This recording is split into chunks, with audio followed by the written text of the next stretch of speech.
Irmãos, hoje nós vamos ministrar aí uma palavra ao seu coração e o tema é os retratos da graça. E hoje nós vamos compartilhar de duas ilustrações bíblicas e nós vamos aplicá-la em relação a Cristo, mas também no decorrer da palavra nós vamos falar um pouco aplicando essa palavra para os casais. Mas eu quero que você entenda que tudo aponta para Cristo, tudo, toda a palavra, desde Gênesis até Apocalipse, aponta para Cristo. Mas você precisa entender algo acerca da verdade atual. A palavra de Deus é verdade. Toda a palavra de Deus, de Gênesis a Apocalipse, é a verdade, é a palavra de Deus. Porém, existe a chamada, o que nós chamamos de verdade atual. Pastor, o que é isso? Então, por exemplo, lá no Éden, na época de Adão e Eva, havia uma verdade para aquele tempo. Qual era a verdade? Olha, você pode comer de todas as árvores do jardim, mas de uma árvore você não pode comer, porque se você comer, você vai morrer. Essa era a verdade para aquela época. Se Adão não tivesse pecado, e nós continuaríamos vivendo naquele contexto do Éden, esta seria a verdade que nós estaríamos ministrando hoje. Eu estaria aqui contando para os irmãos, Deus aqui deixou todas essas árvores para nós. Nós podemos desfrutar e comer de todas essas árvores, mas daquela árvore que está no centro do jardim, da árvore do conhecimento do bem e do mal, nós não podemos comer. Quantos entendem o que eu estou dizendo? Mas aí você sabe, o homem pecou, né? E aí então ele foi expulso do jardim, e aí vieram outras verdades. Veio a verdade da lei, ali dada a Moisés. O que essa verdade foi dada a Moisés? O que ela dizia? Foi dado ali por Deus, 613 mandamentos. E ali tinha as tábuas, que eram os 10 mandamentos, que representava o todo. Então havia leis, o que o homem podia, o que não podia fazer, e a consequência do não cumprimento dessas leis. Então era isso que era ensinado por Moisés e por tantos outros profetas e sacerdotes que vieram depois dele. Ensinavam a verdade da lei, porque aquela era a verdade atual. Mas aí, graças a Deus, que Deus se fez homem em Cristo Jesus e Ele veio à terra. E Cristo é o cumprimento da lei. Toda a lei, ela tem como finalidade Cristo. Finalidade de apontar para Cristo, mas finalidade de significar fim também. A lei se encerra em Cristo. E a partir da morte e da ressurreição do Senhor Jesus Cristo, nós entramos numa nova aliança. Essa nova aliança é a verdade atual hoje. Essa é a mensagem e a verdade atual de Deus para a sua vida. A mensagem do Evangelho da graça. Mas qual o problema que acontece com alguns? Eles vivem na dispensação da graça, mas ainda vivem com a cabeça na verdade antiga, que é a verdade da lei. Ela é verdade, mas ela não é para esse tempo. A lei se encerrou em Cristo. Quantos entendem o que eu estou dizendo? Então na Bíblia, você tem lá o Velho Testamento e o Novo Testamento. É palavra de Deus. O velho, pastor, quer dizer que eu não devo ler o Velho Testamento? Sim, você deve ler o Velho Testamento. Mas você deve meditar no Velho Testamento usando a chave do Novo. Você deve ler o Velho Testamento usando Cristo. Cristo é a chave que abre o Velho Testamento para você. Se você não lê o Velho Testamento com essa ótica, com essa perspectiva, a palavra de Deus vai estar fechada, selada para você. Mas se você usar Cristo, usar o Novo Testamento como chave e abrir tudo aquilo que tem no Velho Testamento, o Velho Testamento ele vai ser descortinado e você vai passar a enxergar Cristo ali. Porque toda palavra, irmãos, toda palavra, ela aponta para Cristo, para Cristo. Então você começa a ler a palavra de Deus e você vai lá em Gênesis, e aí você vê a criação do mundo, e aí você vê ali Adão e Eva, e você pensa que está falando simplesmente do homem e da mulher. Não, ali está falando de Cristo, da sua igreja. Aí você vê que o homem pecou, e aí Deus pega um animal, lá em Apocalipse vai falar que Jesus é esse cordeiro que foi morto desde a fundação do mundo, e aí Deus pega esse animal, mata esse animal, tira a pele desse animal, cobre, veste o homem e a mulher. Este animal é Cristo. Tudo aponta para Cristo. Depois você continua lendo e você chega em Abel. Aí você vê que Abel foi morto pelo seu irmão Caim, uma tragédia, mas isso também aponta para Cristo. Cristo, está entendendo o que eu estou dizendo? Depois você chega em Noé, aí você fala, nossa, que história interessante, uma arca, e aí cada espécie de animal, os pares vão entrando na arca. Não, aponta para Cristo. Cristo é esta arca. Cristo é esse lugar onde nós encontramos segurança, aonde o juízo de Deus virá, mas dentro da arca nós estamos guardados, protegidos. É para mostrar Cristo. Estando dentro da arca, presta atenção no que eu vou te dizer. Você pode tropeçar e cair, mas você cai dentro da arca.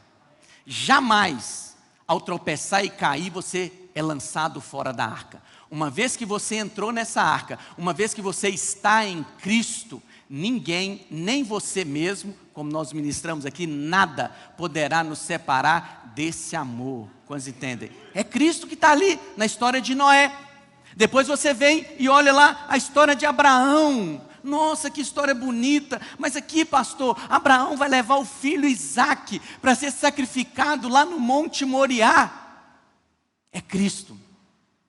Cristo é esse Isaque que vai ser sacrificado. Mas aí você fala, mas Isaque não foi. De fato, Isaque não foi. Mas o que a Bíblia diz? Que Deus providenciou um carneiro.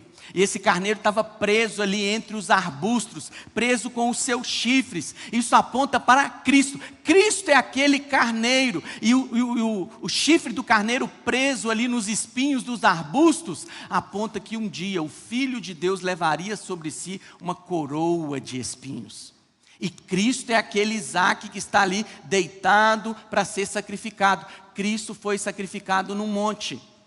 E aí então você chega lá com a história de Jacó. Jacó então era um homem que queria ser transformado por Deus. E Jacó chega ali no val de Jaboque, e a Bíblia diz que ele luta contra o anjo. E o anjo então desconjunta a coxa de Jacó, e Jacó fala, vi Deus face a face e minha vida foi transformada. Quem é esse anjo, meu irmão? Esse anjo é Cristo. Cristo. E aí quando você vê Cristo, a sua vida é transformada. Mas Jacó teve um filho, seu filho José. José é Cristo no Velho Testamento. À semelhança de Cristo, José é traído para os seus irmãos. José então é levado cativo, traído por seus irmãos, levado cativo para o Egito, mas José agora é colocado numa posição de governo. O Senhor Jesus também veio, uma vez traído pelos seus irmãos, mas chegará o dia que ele será colocado como governo sobre todas as nações nessa terra. Amém? E aí depois surge Moisés. E aí você vê lá, Moisés vem para libertar o povo do cativeiro do Egito. Quem é Moisés, meus irmãos? Moisés é Cristo, Cristo. E aí Moisés então, antes, por ocasião da 10ª praga, Deus instrui Moisés que o povo deveria matar o cordeiro, comer o cordeiro assado dentro de casa, passar o sangue do cordeiro no umbral, do lado de fora da porta. Quem é esse cordeiro? É Cristo. Quem é essa carne que foi assada para alimentar? É Cristo. De quem é esse sangue que foi passado do lado de fora e que protege quem está dentro? É Cristo. Que casa é essa? É Cristo. Tudo é Cristo. Quantos dizem amém? Olha como a Bíblia fica fascinante.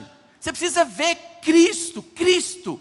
E aí Moisés conduz o povo, chega lá, vai para subir ali no Monte Sinai e vai receber as orientações de Deus. Deus queria dar instruções para Moisés acerca do tabernáculo. Deus queria mostrar para Moisés, o coração de Deus era habitar no meio do seu povo. Quem é esse tabernáculo? É Cristo. No tabernáculo você tinha sacerdote. Quem é o sacerdote do tabernáculo? É Cristo. No tabernáculo você tinha também animais que eram oferecidos em holocausto, pombas, rolas, novilhos, cordeiros, todos esses animais são Cristo. Cristo é o sacrifício. Aleluia! E aí depois você vai percorrendo a Bíblia, aí você chega lá em Davi, né? Cristo, irmãos, Cristo que pegou aquela pedra e jogou no gigante Golias. Porque Cristo um dia iria ser crucificado no Monte Calvário, chamado também de Gólgota, que antes era chamado de Golgolia. Cristo é que está ali tocando a harpa, ministrando ao Senhor. Cristo que está ensinando e falando: o Senhor é o meu pastor e nada me faltará. Tudo é Cristo, tudo é Cristo. Você precisa ler a Bíblia e usar essa chave, procurar ver Cristo. Em cada uma das histórias, das ministrações, aponta para Cristo, para o caráter de Cristo, para a obra de Cristo. Tudo é Cristo. Quero passar um pequeno vídeo para os irmãos, que vai ilustrar um pouco acerca do que eu estou te dizendo. Olha só. A vida é absurda. Olhada do seu Dá uma palavra aí, por favor. ângulo. Não precisa passar o áudio não, tá? O áudio não. Quando você olha essa imagem, você vê ali vários objetos, né, desconexos entre si. Mas aí, quando você para e continua olhando, e você passa a olhar numa perspectiva correta, continua passando, por favor.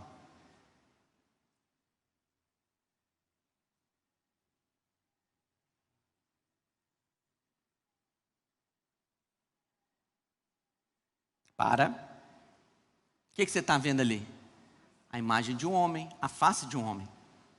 Assim é a palavra de Deus. Quando você olha para uma perspectiva e não está usando a chave, você vê simplesmente histórias para contar para os seus filhos. De Abraão, de Noé, de Davi. Mas quando você tem uma perspectiva correta, quando você olha para a palavra de Deus e enxerga Cristo lá, o final é tudo Cristo. Você enxerga Cristo. Pode soltar. Mas se você olhar em outra perspectiva que não seja essa, olha o que acontece. Começa a ficar desconexo novamente. Entende o que eu estou dizendo? É preciso que você olhe para a palavra e sempre veja Cristo. Cristo. Cristo é tudo em todos. Então olha só. A palavra de Deus, ela é um álbum de família. É um álbum de família. Que o Pai nos deu para mostrar o Filho. Deus é o Pai, Cristo é o Filho. Então, cada vez que você vai ler a palavra e você abre ali, você enxerga uma foto do Filho de Deus. Então, por exemplo, você está lá no Éden lendo Adão e Eva. Aí você enxerga ali o homem que teve que dormir para que dele fosse tirada a mulher. Você então vê uma foto de Cristo dormindo para que dele fosse tirada a igreja. E aí você continua lendo, e aí você chega lá na arca de Noé, e aí você vê que a arca preservou a família de Noé do juízo que veio sobre a terra. E aí você vê na arca Cristo. Cristo é essa salvação sobre a humanidade. E a vontade de Deus é nos colocar dentro dessa arca. Mas aí você continua vendo, e aí você vê uma foto ali de Cristo no Monte Moriá. E aí você vê que Isaac não foi sacrificado, mas tinha um carneiro preso entre os arbustos ali, com os espinhos pelo seu chifre. Isso aponta Cristo, que também levou sobre si uma coroa de espinhos. E assim vai, e assim vai. Não fica muito mais fascinante, irmãos?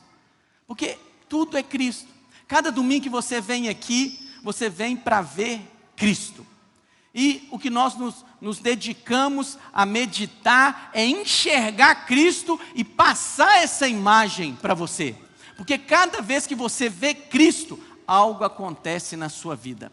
Homem nenhum que tenha contemplado o Senhor que não foi transformado por Ele. Porque a mensagem e a a promessa de Deus é: nós somos transformados por contemplarmos o Senhor, e glória de Deus nos é acrescentada.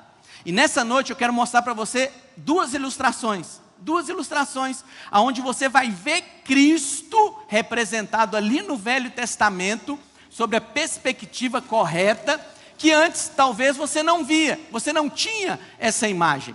Então, a primeira ilustração está relatada lá em Números 30, a partir do versículo 10.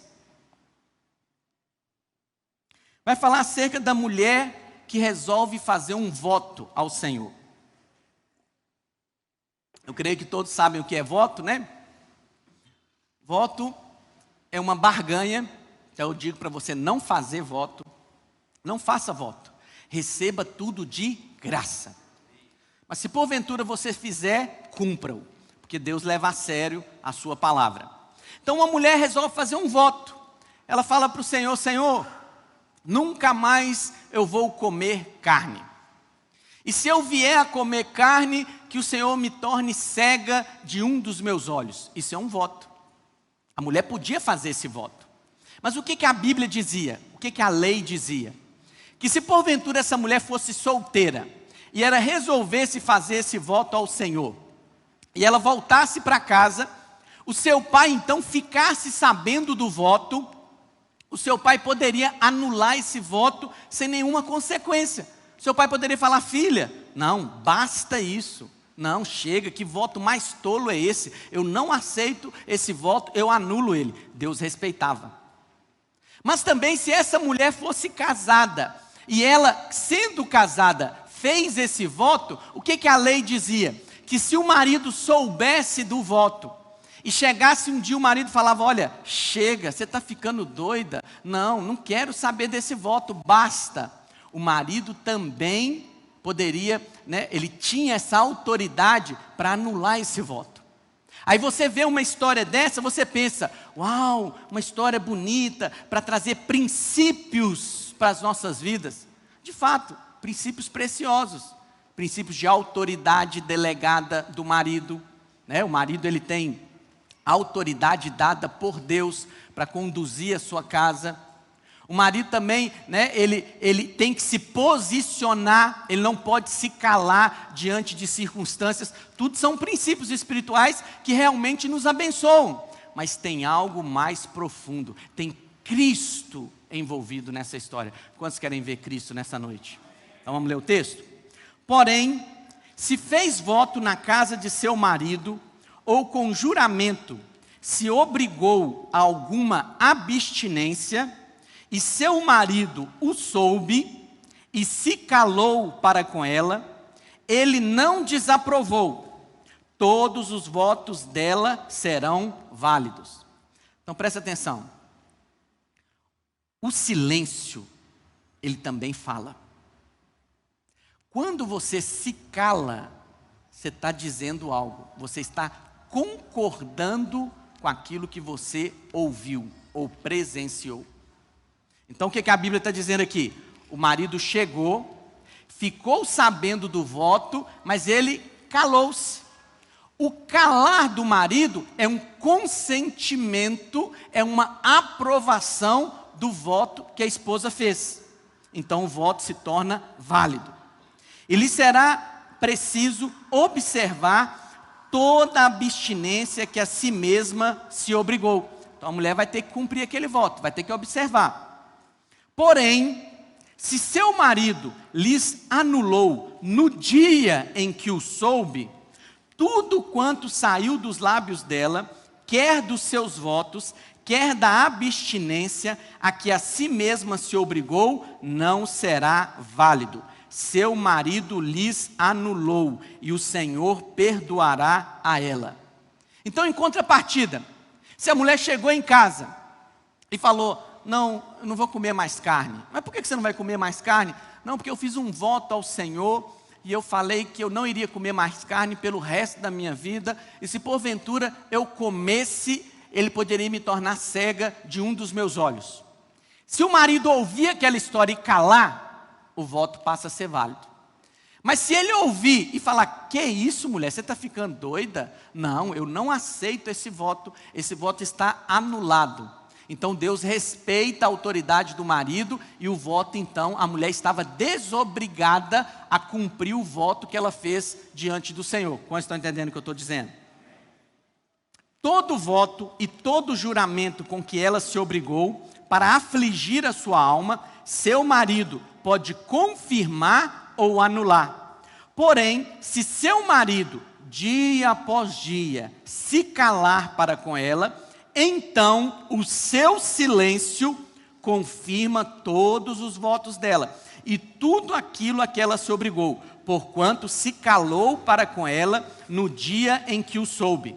Porém, se lhes anular depois de os ter ouvido, fica sabendo de uma coisa: responderá pela obrigação dela. Então presta atenção, no Velho Testamento as pessoas faziam votos, barganhas com Deus, né? Senhor, eu te prometo que se o Senhor me der isso, eu vou parar de fazer aquilo para o resto da minha vida. São votos, são válidos diante de Deus. Mas hoje, pastor, eu posso fazer voto? Pode, você é livre. Mas eu te aconselho, não faça. Na verdade atual, na dispensação da graça, você pode receber tudo de graça. Mas se porventura você vier a fazê-lo, trate de cumpri-lo. Amém? Então, por exemplo, a mulher chega, como eu disse, e fez o voto. E chegou e contou para o marido o voto. E o marido ficou calado.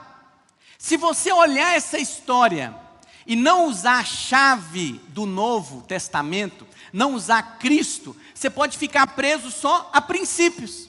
Não, é uma história interessante. Aqui Deus está ensinando a importância do marido se posicionar dentro de casa. Deus honra a autoridade do marido. Se o marido chegar e falar, é desse jeito, Deus vai concordar com a autoridade do marido. E aí você pode falar, tá vendo? Né? Os maridos precisam se posicionar dentro das suas casas. Quantos entendem o que eu estou dizendo?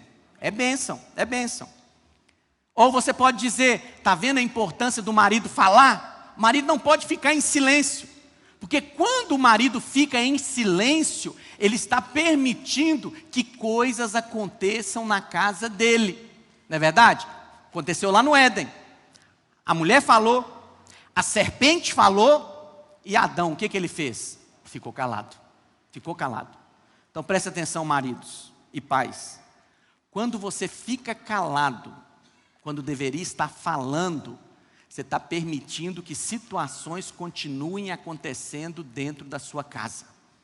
A Bíblia diz que Golias, por 40 dias e 40 noites, estava afrontando o exército de Israel, afrontando com palavras, Saul não falou nada, o exército acuado não falava nada, mas teve um dia que Davi veio ter, no 40º, no 40 dias lá, Davi veio ter com eles, e o que Davi fez? Davi falou, Davi se posicionou. Quem é esse incircunciso para afrontar o exército do Deus vivo? E aí Golias fala com Davi, você está achando que eu sou um bicho para você vir com pedra e pau para cima de mim? O que Davi falou com ele? Hoje mesmo o Senhor vai te entregar nas minhas mãos e eu vou dar a sua cabeça às bestas feras do campo. Falou. Quando você se levanta na autoridade delegada que você recebeu da parte de Deus e você se posiciona, marido e pai, Deus vem e confirma a sua palavra. É um princípio que realmente abençoa as nossas casas. Mas tem algo mais profundo. Você precisa usar a chave do Novo Testamento. Você precisa usar Cristo. Cristo é essa chave. Pastor, como eu vou ver Cristo aqui? A Bíblia diz que teve um dia que Deus se casou com a nação de Israel. Isso aconteceu lá próximo, aos arredores do Monte Sinai. E aí, antes de Moisés subir ao Monte Sinai, Moisés falou com o povo. Falou assim, olha, eu vou subir no monte, eu vou ouvir tudo o que Deus vai falar, e eu vou contar para vocês. Mas olha o que o povo respondeu para Moisés. Projeta para mim, por favor. Êxodo 19, versículo 8. Então o povo respondeu a uma só voz. Todo o povo concordou e respondeu junto: tudo que o Senhor falou, faremos. E Moisés relatou as palavras do povo. Isso aqui está mostrando a arrogância do povo. O povo, até chegar aqui, todos, os teólogos concordam. Até chegar aqui, não houve juízo sobre esse povo. Esse povo, ele saiu do Egito, atravessou o Mar Vermelho, reclamava, chegou num lugar lá, foram beber água, as águas eram amargas. Deus então mostra para Moisés um madeiro. Moisés pega o madeiro, joga nas águas, as águas se tornam doces. Depois o povo chega num outro lugar e o povo começa a reclamar, murmurar: nós vamos morrer de fome, você trouxe a gente para cá para morrer, era melhor ter ficado lá no Egito. Deus faz o quê? Faz descer pão do céu, o maná. Depois eles vão mais para frente, começam a reclamar de sede de novo. Deus faz o quê? Faz sair água da rocha. Era um povo que pecava. Era um povo que murmurava, se rebelava contra Deus. Mas em todos esses momentos, não caiu o juízo de Deus. Era só graça. Mas a partir do momento que o povo fala isso aqui para Deus, o cenário muda. O cenário muda. E a partir de então, tudo que o povo fazia de errado, caía fogo no arraial. Caía juízo de Deus sobre o arraial. Pastor, o que aconteceu? Lembra que eu te falei de verdade atual? Ali houve uma transição de verdade. Antes desse momento, o povo estava vivendo debaixo da aliança de Deus com Abraão. Abraão, a Bíblia diz que Deus pré-anunciou, contou para ele antes o Evangelho. Abraão foi justificado pela fé. Abraão creu em Deus e isso lhe foi imputado por justiça. Ele se tornou justo porque ele creu. Até então o povo estava debaixo dessa aliança, uma aliança da graça. O povo errava, murmurava, se rebelava, mas em vez de vir juízo sobre o povo, Deus derramava sua graça. Fazia sair água da rocha, transformava águas amargas em águas doces, fazia descer o maná do céu para alimentar esse povo rebelde. Era só graça. Mas aqui o povo fala com Moisés: Moisés, tudo que Deus falar, nós vamos fazer. Pode falar para ele. Olha a arrogância. E aí o que Deus fez? Até aqui, irmãos, não se menciona que Deus queria dar uma lei para o seu povo. Até aqui, só se menciona que Deus queria habitar no meio do seu povo. Deus queria dar a Moisés as instruções do tabernáculo, porque esse era o coração de Deus, viver no meio do seu povo. Mas quando o povo fala isso, essa arrogância de que nós damos conta de nos relacionarmos com Deus, baseados na nossa própria obediência, eu quero saber o que o Senhor quer. O Senhor fala o que o Senhor quer e eu obedeço, eu dou conta de obedecer. Deus então teve que dar a lei. Mas a lei não era a intenção de Deus de dar para o seu povo. Porque a lei, irmãos, é impossível de cumpri-la. Impossível. Homem nenhum consegue cumprir a lei na sua plenitude. O que alguns fazem para ter um consolo aí na sua consciência? Eles pinçam alguns mandamentos da lei, que eles julgam mais importantes, obedecem esses mandamentos e acham que com isso estão cumprindo toda a lei.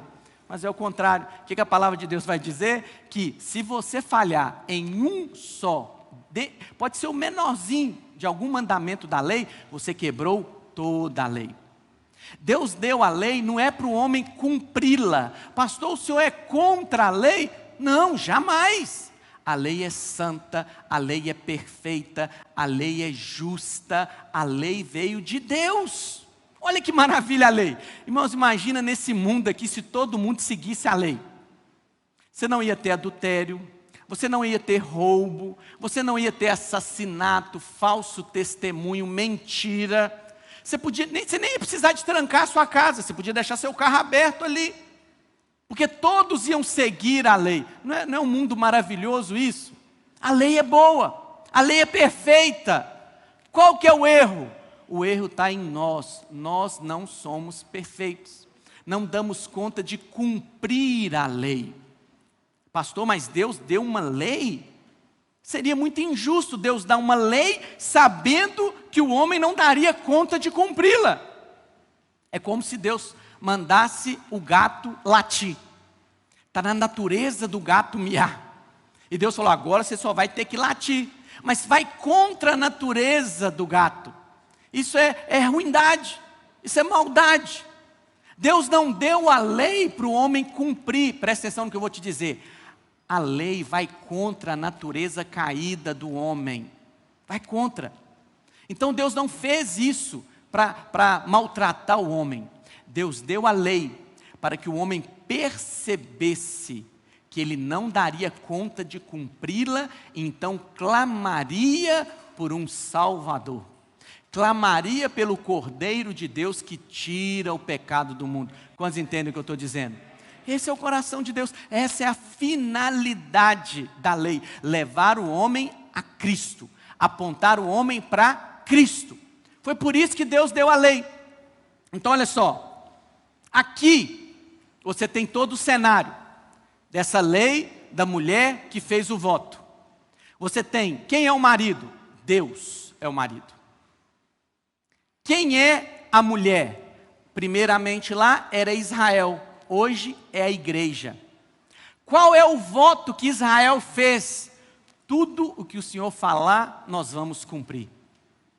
Israel, então, prometeu cumprir a lei.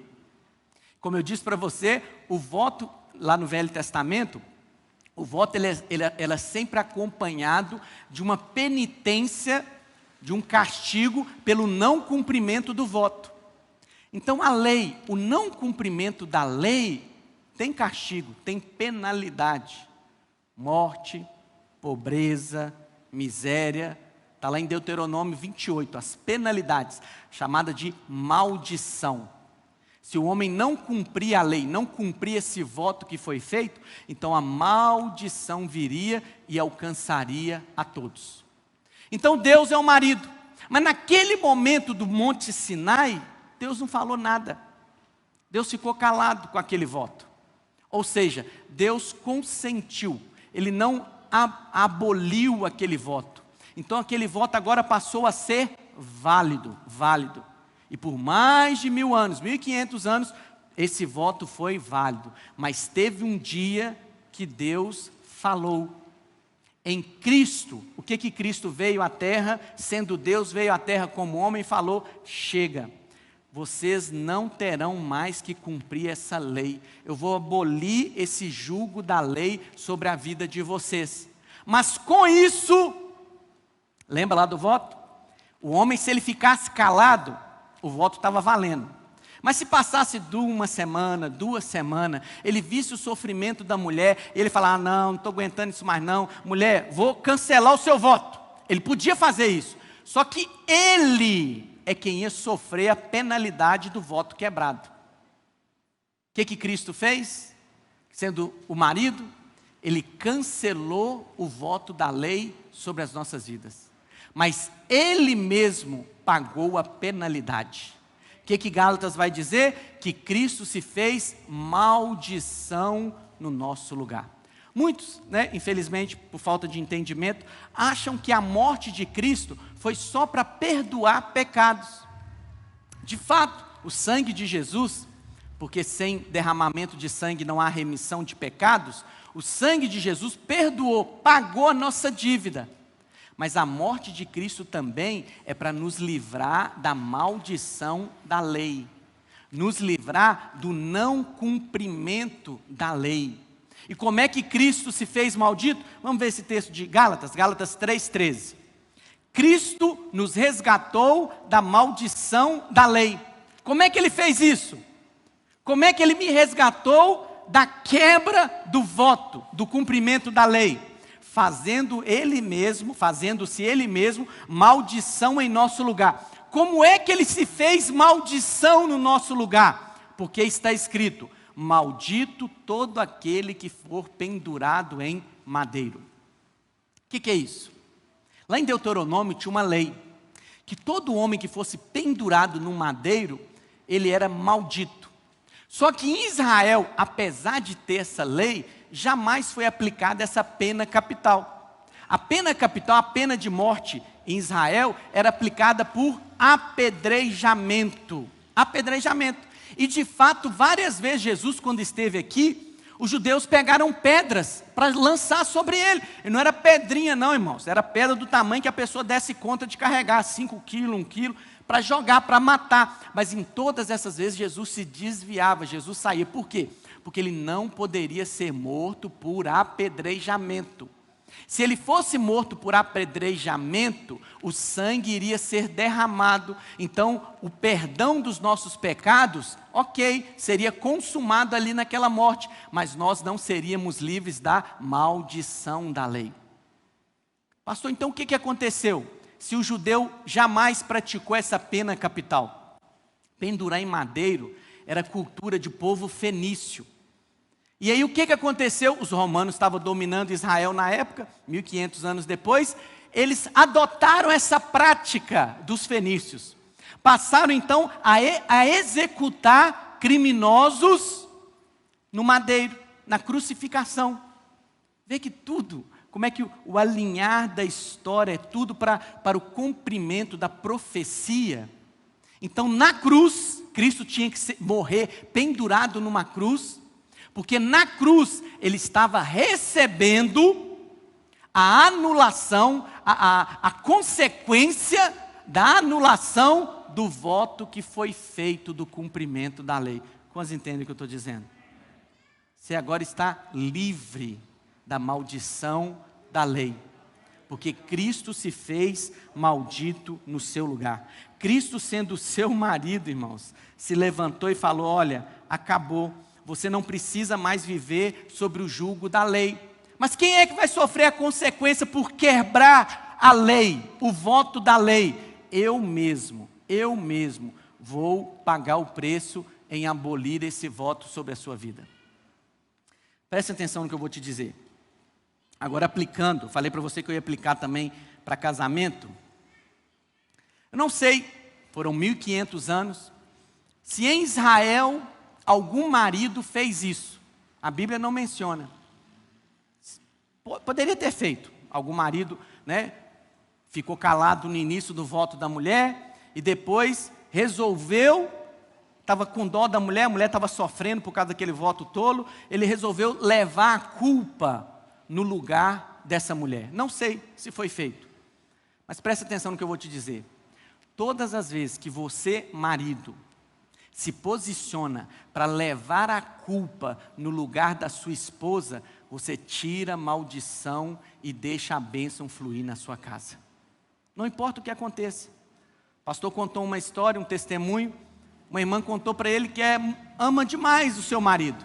Ele falou: ama tanto assim? Amo demais, pastor. Mas por quê? O que aconteceu?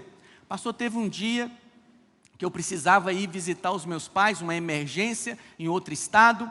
E eu liguei para o meu marido, e ele então prontamente comprou a passagem comprada de última hora, o preço é mais exorbitante. Ele comprou a passagem, mandou para mim pelo celular, para que eu pudesse embarcar, fez o check-in, mas eu fiquei envolvida com outras coisas dentro de casa, me distraí, e quando eu fui perceber, passou o horário do embarque, perdi.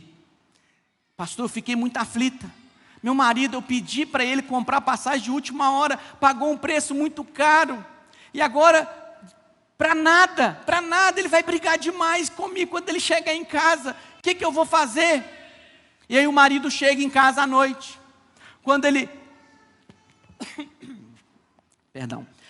encontra a esposa em casa, ele percebe que ela não foi. E aí a esposa começa a se explicar, o marido fala: peraí, me perdoa. Ela: o quê? Eu errei. Eu deveria ter ligado para você 2 horas antes do embarque. e ter falado com você: amor, se prepara, está quase na hora do seu voo, a culpa é minha. Nunca mais você vai perder um voo por displicência da minha parte. Nunca mais, eu te prometo. Quando ela olhou aquilo, ela esperando tomar uma dura do marido, porque desperdiçou o dinheiro, não fez uso da passagem, e o marido chega e assume a culpa no lugar dela. É para amar um homem desse ou não é, irmãs? É isso que acontece. Fui muito edificado com essa palavra, eu quero que os irmãos também. Pastor, meu marido está longe desse padrão. Está mais perto do que você imagina. Amém? Tem voz masculina no meio desse amém aí. Presta atenção. A palavra de Deus, palavra de Deus. Não importa o que aconteça na sua casa, Cristo levou a culpa no lugar da esposa, da igreja. Cristo amou a igreja de tal maneira que se entregou por ela. Quando o marido ama a sua esposa de tal maneira que leva a culpa no lugar dela, toda a maldição é removida. E esse casamento experimenta de favor da parte de Deus. Favor. Pastor, mas por que isso? Porque, irmãos, Cristo ele tem que levar tudo. Se Cristo não levar toda a culpa, ele não leva nada. Está entendendo o que eu estou dizendo? Por isso que ele foi para a cruz. Ele poderia, como eu disse para os irmãos, morrer por outras formas. Teria derramamento de sangue. Mas Cristo teria que consumar toda a obra. Teria que levar toda a culpa. Inclusive, teria que se fazer maldito no nosso lugar. Para concluir toda a consequência da quebra da lei. Amém? Vamos então para o segundo exemplo. A lei do escravo hebreu. Está lá em Êxodo capítulo 21. Pastor, mas aqui Cristo também é o escravo? Sim. Olha o que vai dizer. Êxodo 21, do 2 ao 6. Quantos conseguiram enxergar Cristo aqui no voto da mulher? Amém? Se torna bem mais interessante, né, irmãos? E de fato esse é o propósito da palavra. O propósito da palavra é te mostrar Cristo. Se comprares um escravo hebreu, 6 anos servirá, mas ao 7º ano sairá forro, de graça. Se entrou solteiro, sozinho sairá. Se era homem casado, com ele sairá sua mulher. Se o seu senhor lhe der mulher, e ela der à luz filhos e filhas, a mulher e seus filhos serão do seu senhor, e ele sairá sozinho. Porém, se o escravo expressamente disser: eu amo o meu senhor, eu amo a minha mulher, eu amo os meus filhos, eu não quero sair forro. Então o seu senhor o levará aos juízes e o fará chegar à porta ou à ombreira, e o seu senhor lhe furará a orelha com uma sovela, e ele o servirá para sempre. Olha só, essa verdade aqui, que às vezes você pode falar, né? Eu mesmo já ouvi mensagens onde o escravo aponta para nós. Nós somos esse escravo de orelha furada. Ok, você pode aplicar assim, sem problema. Mas não está aqui para que você seja esse escravo. Está aqui para apontar para Cristo, para a obra de Cristo. Cristo é esse escravo. Vai lá para o versículo 32, olha o preço de um escravo naquela época. Êxodo 21, 32. Se o boi chifrar um escravo ou uma escrava, quanto que vai dar por esse escravo que foi chifrado? 30 moedas de prata, 30 ciclos de prata.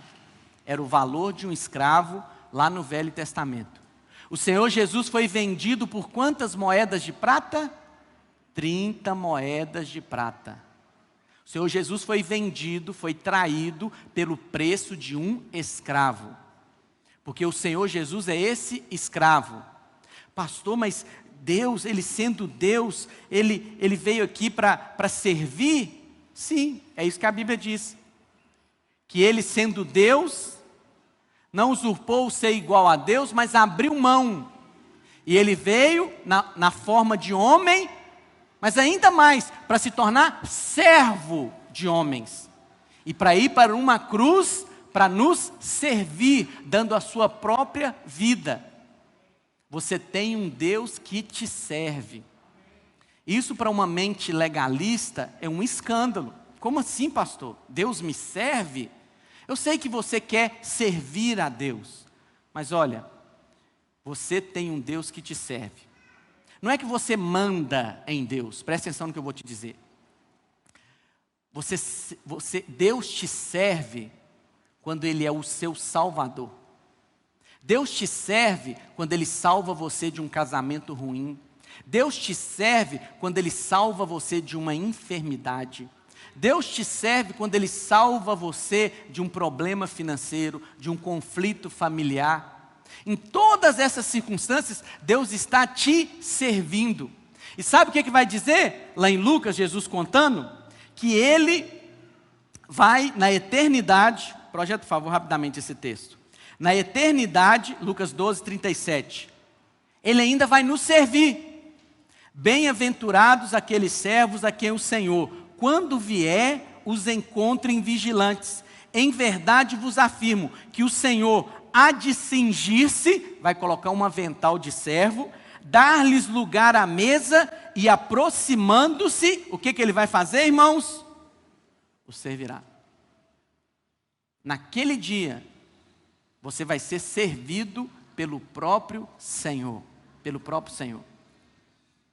Isso aqui é comida sólida. Presta atenção no que eu vou te dizer. Você só consegue ser um servo servindo aos irmãos se primeiro você tiver revelação de receber de Deus, de um Deus que te serve. Só pode servir quem primeiro foi servido. Só pode dar quem tem. E aquilo que nós temos, nós recebemos de Deus. Estava meditando sobre isso, isso é verdade. Quem entende isso, irmãos, ele não tem problema em servir a igreja. E nem quer ser reconhecido por ninguém. Ele não tem problema se a pessoa, o trata com ignorância, ou pede de uma maneira não educada. Por quê? Porque ele sabe que o próprio Deus está servindo ele. Então, ele está simplesmente dando aquilo que ele recebeu de Deus. Ele fica tão constrangido em ser servido pelo próprio Deus, que ele não tem problema nenhum em servir homens à sua imagem, igual a ele. Vocês entendem o que eu estou dizendo? Mas primeiro você tem que ter revelação disso. Se servir de Deus. Mas o que essa história vai contar? Vou clarear para você aqui. Na época lá em Israel, não era como a escravatura, no Brasil ou nos Estados Unidos. Não tinha aquele negócio de mercado para vender escravo, nada disso. O que era o escravo? Era a pessoa que contraía dívida, ela não dava conta de pagar a dívida, ela já tinha vendido os bens, não tinha mais dinheiro para pagar, então a lei permitia que ela se vendesse ao credor. E ela então se tornava escravo daquele senhor. A lei então falava o seguinte: essa pessoa poderia ser escrava desse senhor por 6 anos. Mas no 7º ano, ele ia sair forro, ia sair livre, independente, ia sair livre. Só que era o seguinte: se quando ele se vendeu, ele se tornou escravo desse senhor, ele já era casado e tinha filhos, no 7º ano ele ia sair com a esposa e com os filhos. Mas se quando ele se vendeu e se tornou escravo, ele era solteiro, e durante esses 6 anos, ele se apaixonou por uma serva lá do seu senhor, e o seu senhor permitiu que ele se casasse com ela, e desse relacionamento vieram filhos. No 7º ano, ele ia ser livre, mas ele ia sair sem a mulher e sem as crianças, porque a mulher e as crianças pertenciam ao seu senhor. Mas se esse marido amava tanto essa família e o seu senhor, que ele podia então falar algo, ele podia falar: olha, eu amo tanto o meu senhor, eu amo tanto a minha esposa, eu amo tanto os meus filhos, que eu não quero sair livre, eu não quero ir embora livre. Então o que o seu senhor fazia? Levava ele até a porta da cidade, colocava a orelha dele lá no umbral da porta e furava com um prego a orelha dele na porta, simbolizando o quê? Que agora ele seria escravo para sempre, sempre. Olha que tremendo isso. Pastor, onde que está Cristo nessa história? Cristo é esse escravo. Teve um dia lá no Getsêmani, Jesus tinha sido traído por Judas, os soldados vieram para pegar Jesus. Então Pedro, um discípulo lá, ousado, sacou da espada, foi tentar decepar a cabeça de um soldado lá, chamado Malco. O soldado se desviou, a espada arrancou a orelha do soldado. Jesus então pega a orelha, retorna ela para o lugar, fala: Pedro, o que você está fazendo, Pedro? Pedro, se eu quisesse, eu podia pedir para o meu pai, ele iria enviar 12 legiões de anjos, ia resolver o problema aqui. Irmãos, uma legião são 6.000, 12 legiões de anjos são 72.000 anjos. Lá no Velho Testamento conta a história de que um anjo, derrotou 200.000 soldados, um anjo. Agora imagina 72.000 anjos. O Senhor Jesus poderia ir embora, era o 7º ano dele, ele podia ir embora livre, mas não, ele decidiu ficar. Aí o que ele disse? Por amor do meu Senhor, por amor de Deus, por amor da minha esposa, por amor à igreja, por amor dos meus filhos, cada um de nós individualmente, eu me faço servo para todos sempre. Ele não teve a orelha furada, mas ele teve as mãos e os pés e o lado furado. E hoje lá na glória, a única coisa que tem nele, que foi produzida por homens, é a palma das mãos furadas, os pés furados e o lado furado pela lança. Agora imagina a cena. Não sei também se algum escravo fez isso. Chegou o 7º ano, todo homem quer sair livre aí, mas esse escravo não. Ele chega e fala: eu amo o meu Senhor. Ele não falou nem que ama a mulher primeiro, ele falou que ama o Senhor em primeiro lugar. Eu amo a minha esposa, eu amo os meus filhos, eu poderia sair livre, mas não quero sair livre, eu quero ficar com eles. E aí, à noite, antes disso ele tem a orelha furada, à noite ele está dormindo ali na cama, do lado dessa mulher, e essa mulher acorda e olha para esse marido com a orelha furada. E ela fala: meu Deus, esse homem podia sair livre e ir embora, mas ele me amou de tal maneira que ele decidiu ficar comigo para sempre. Esse é o marido que você tem hoje, o Senhor Jesus Cristo. Essa é a segurança que Ele nos dá. Jamais te deixarei, nunca te abandonarei. Vou estar com você todos os dias da sua vida, até a consumação dos séculos. Esse é o nosso Deus. Essa história está aqui para mostrar Cristo, uma imagem de Cristo, que sendo Deus se fez servo, escravo. Poderia ir embora, mas se ele fosse embora, não nos levaria com ele. Mas agora ele decidiu: não, eu vou me entregar e vou me tornar um servo para sempre, para sempre. E aí ele foi para a cruz, teve as mãos furadas, os pés furados, teve uma lança do lado, e esse é um sinal de que para sempre, até o sinal que ele mostrou para Tomé, Tomé aí, você está duvidando? Coloca a mão. Esse é um sinal de que ele jamais vai te abandonar. Pastor, mas trazendo essa aplicação para os casais, A primeira aplicação que eu fiz com você é a respeito do voto, do marido levar a culpa e remover a maldição sobre a sua casa e trazer a bênção. Mas nessa questão do escravo, olha, homem precisa de significado, mulheres precisam de segurança. Muito ruim quando na sua casa você vira e mexe, está falando que vai embora. Está falando em abandonar a sua esposa e os seus filhos. Isso traz um prejuízo enorme, uma insegurança enorme para a sua casa. Não é bom que você edifique a sua casa com essa insegurança, com essa sensação de que você vai embora, vai partir. É preciso que você dê segurança à sua casa. Não importa o que aconteça, eu ficarei para sempre com você, com os nossos filhos. Nunca vou embora, só a morte vai nos separar. Amém? Queria chamar os irmãos do louvor aqui. Eu queria que você desse essa segurança para a sua casa. Se você está aí com o seu cônjuge do seu lado, né, você marido, fala para sua esposa isso.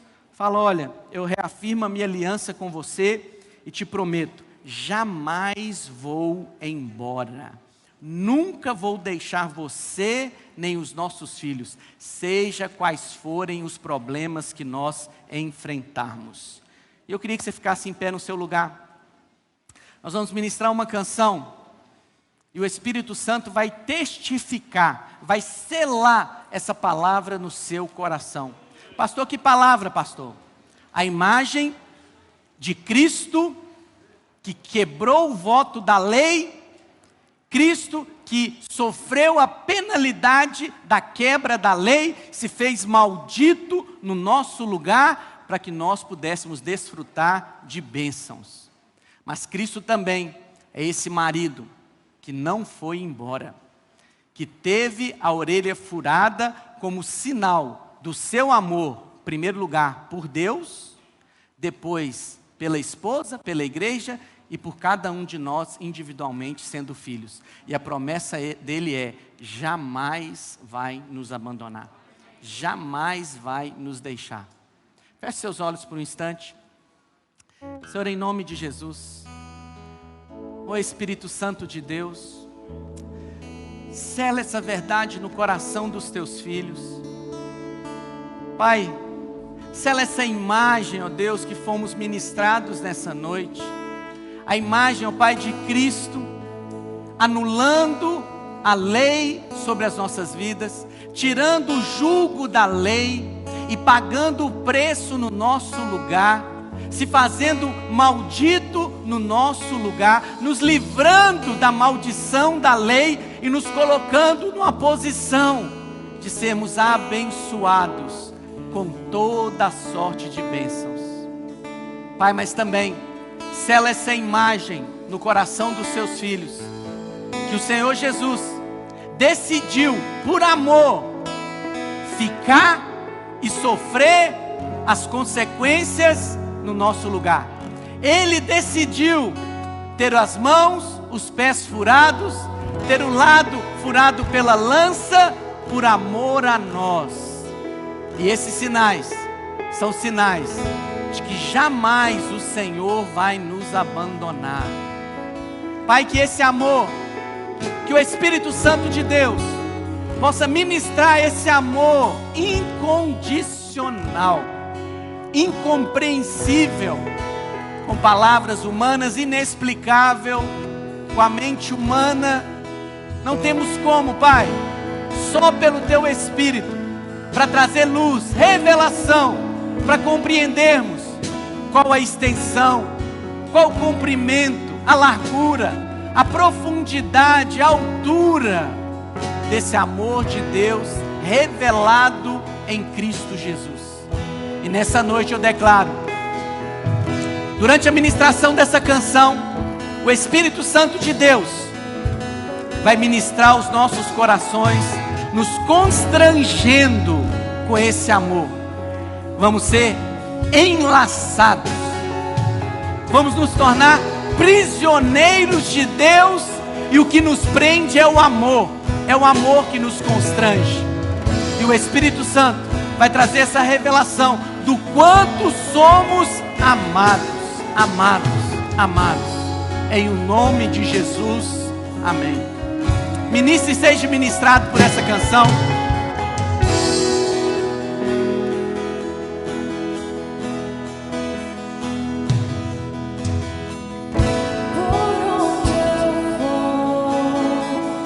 No mais alto lugar, seu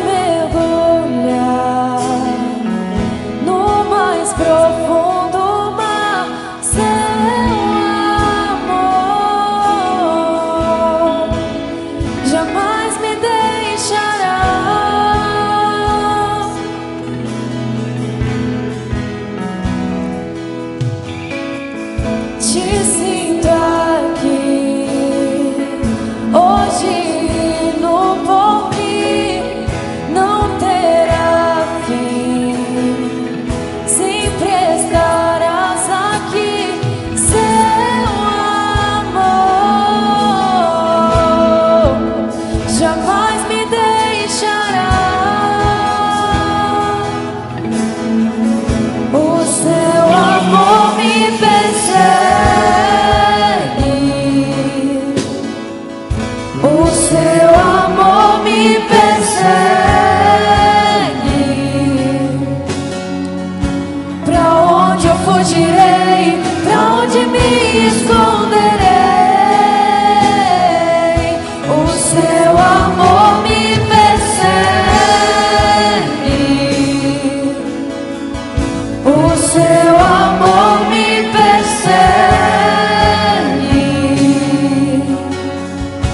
Pra onde eu fugirei? Pra onde me esconderei?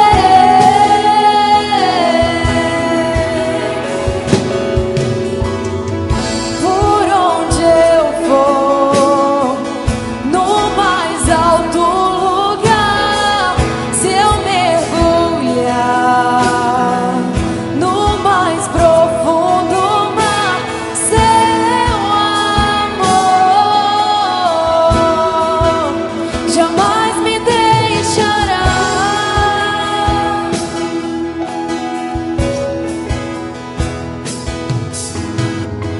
Te sinto aqui, hoje e no porvir, não terá fim. Sempre estarás aqui, seu amor jamais me deixará.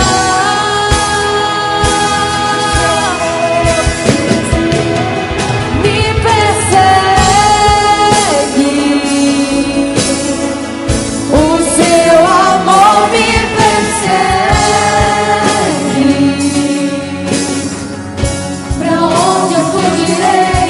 Pra onde me esconderei? O seu amor me persegue. O seu amor me persegue. Pra onde eu fugirei? Pra onde me esconderei? Nada poderá me separar desse amor. Nada poderá me separar, nem a morte, nem a vida. Nada poderá me separar, nem a morte, nem a vida. Nada poderá me separar, nem a morte, nem a vida. Nada poderá me separar, nem a morte, nem a vida. O seu amor me persegue. O seu amor me persegue. Pra onde eu fugirei? Pra onde me esconderei? O seu amor me persegue. O seu amor me persegue. Pra onde eu fugirei? Pra onde me esconderei? Aleluia. Aleluia. Presta atenção no que eu vou te dizer. Em momento nenhum a Bíblia nos exorta a sentirmos o amor de Deus. A exortação da palavra é sempre crer, crer. João, o apóstolo do amor, vai dizer: e nós sabemos e cremos que nós somos amados. Quando você enxerga Cristo nessas duas ilustrações, você vê Cristo ali como sendo esse marido que leva a culpa no lugar, no seu lugar, Quando você vê Cristo ali sendo esse escravo que se torna escravo para sempre, para ficar com você, você crê. Não quero que você sinta algo. É bom sentir, irmãos, mas a maioria do tempo a gente não sente. A maioria do tempo você precisa crer. Crer que de fato você é amado. E olha, você não crê que é amado por causa das circunstâncias favoráveis. Você crê que é amado por causa da obra consumada no Calvário. Essas duas ilustrações apontam para a cruz. Foi na cruz que Jesus levou a penalidade do voto quebrado. Foi na cruz que Jesus teve as mãos, os pés e o lado vazado. Foi na cruz. A cruz é a prova de que Deus nos ama incondicionalmente. E a única coisa que se requer de você é que você creia. Não ande baseado nos seus sentimentos, porque a maioria das vezes você vai sentir o contrário. Ande baseado na palavra de Deus. Eu creio no que a palavra de Deus diz. A palavra de Deus diz que Deus me ama, e me ama de tal maneira que Ele se entregou por mim. Quantos creem na palavra aqui? Erga suas mãos. Vamos fazer uma confissão para nós encerrarmos. Fala assim comigo: eu creio na palavra de Deus. Eu creio que a cruz é a expressão do amor que Deus tem por mim. Eu creio que o Senhor Jesus é esse marido que foi para a cruz levar a culpa no meu lugar. Eu creio que o Senhor Jesus é esse escravo que teve as orelhas furadas para permanecer para todo sempre comigo. E eu decido crer nesse amor em nome de Jesus. Aleluia, aleluia, aleluia. Sabe qual é a consequência quando você crê nesse amor? Você ama. Não tem como responder não amando. O amor na lei era um mandamento: amarás o Senhor teu Deus de todo o teu coração. O amor na graça é o resultado, é uma resposta do amor que Ele tem por mim. Amém? Deus abençoe a sua semana e seja edificado por esse amor na sua vida.